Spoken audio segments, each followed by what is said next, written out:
Hello, my name is Vince Marotta, and welcome into another edition of Pac Mentality here on ArizonaSports.com, the show where we revisit what just happened in the Conference of Champions and take a look at what's ahead. Week 9 was a doozy. There's no other way to say it. So what did we learn? We learned that Arizona is a good football team, and yes, it pains me to say that.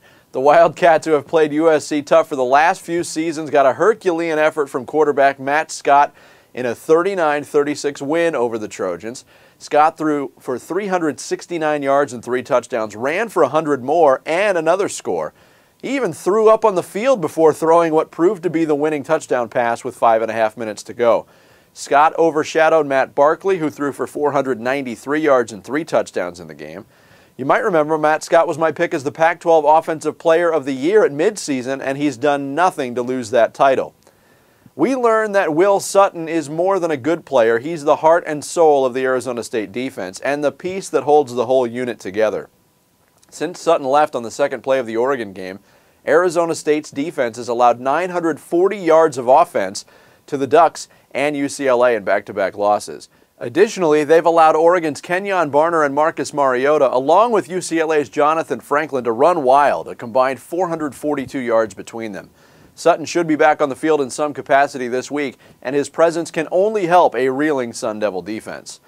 And we learned that DeAnthony Thomas isn't really of this earth. Watch this punt return against Colorado. Kicks off. Thomas is going to let it bounce. Thomas will take it. Thomas turns 20, eludes a tackler, bouncing out left side. Can he get to the edge? Has tacklers ahead, shakes right, moves left near edge, breaks 30, tiptoes 40, across midfield, still churning 30 to the 20. Here he comes, Black Mamba all the way home. Thomas hasn't put up huge numbers this season, but only because Oregon is blowing everyone out and the sophomore spends a lot of time on the bench. Against Colorado, the Black Mamba, as they call him, touched the ball 9 times and scored twice. For the season, Thomas has had the ball in his possession 100 times and has reached the end zone on 11 occasions. There are now 5 teams from the conference in the BCS rankings. Oregon stays put at number 4. This week the Ducks get leapfrogged by Notre Dame. Oregon State is 11th, Stanford 14th, USC falls to 17, and Arizona is back in the top 25 at number 22. My picks last week were, in a word, brutal. I went 3-3, and that drops the season mark to 49-16. But here we go with the Week 10 picks as I search for redemption. We start with the Friday night matchup between Washington and Cal in Berkeley. Washington bounced back with a big win over Oregon State last week, but that was in Seattle, where they've knocked off 2 ranked opponents this year. The other question is, can Cal win anywhere? The Bears are a mess. One of their bright spots in a blowout loss to Utah a week ago was a 57-yard touchdown run by Brendan Bigelow, who's one of the most explosive players in the conference. But he only got 2 carries in the game and has only 27 for the season. I don't know, maybe you'd get the ball more to a guy who's averaging almost 13 yards a carry. Anyway, I think this will be a close one, but I like Washington on the road, 27-24. 14th ranked Stanford is on the road at Colorado, and the Cardinals should be salivating at the chance to get their offense on track against a Buffalo's defense that has allowed an average of 56 points per game in their last 5 losses. Cardinal win this one easy, 44-13. Washington State is on the road at Utah. The Cougars played a good, close game against Stanford last weekend, falling 24-17. In fact, Washington State's last 3 losses have been pretty close. Their last 3 defeats have come by 13 to Oregon State, 14 to Cal, and the 7-point loss to Stanford. But in the Pac-12, you've got to be able to run the ball to win on the road, and Washington State has managed just 40 yards rushing combined in their last 3 games. That won't turn around in Salt Lake City. I like the Utes 33-17. 22nd ranked Arizona hits the road looking for the back-to-back sweep of the LA schools as they visit UCLA at the Rose Bowl. The Wildcats' offense remained potent in their upset of USC, but there is some concern about quarterback Matt Scott's condition after he took a shot to the head, vomited profusely, and left the game against USC.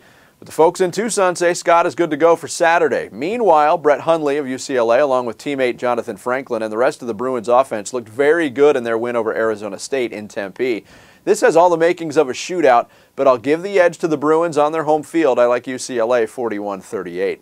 ASU is on the road at Oregon State, who tasted defeat for the first time in a loss to Washington. Sean Mannion, who had been brilliant for Oregon State prior to a knee injury, returned last week and was awful, throwing 4 picks in the Beavers' loss. So, Mike Riley has handed the offense back to Cody Vass, who played well in relief of Mannion.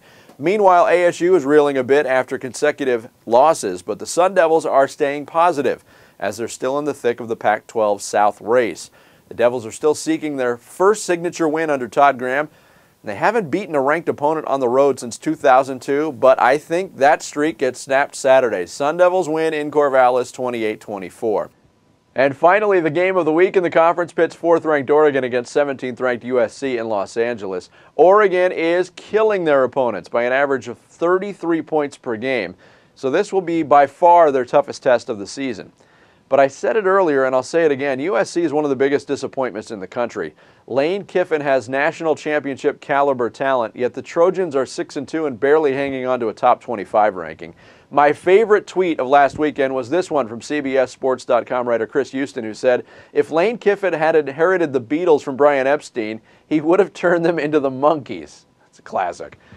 This is a golden opportunity for USC to show what they're made of, but it's a bigger opportunity for Oregon to flex their muscles and prove once and for all they're the best team in the Pac-12, and they will. Ducks win 45-27. So there you go. Another week of Pac Mentality is history. For more insight and observation on the Pac-12 and endless frustrated rants during Arizona Cardinals games, you can follow me on Twitter at Vince Marotta. As always, thanks for watching. Enjoy Week 10, and we'll see you next week right here for another edition of Pac Mentality on ArizonaSports.com.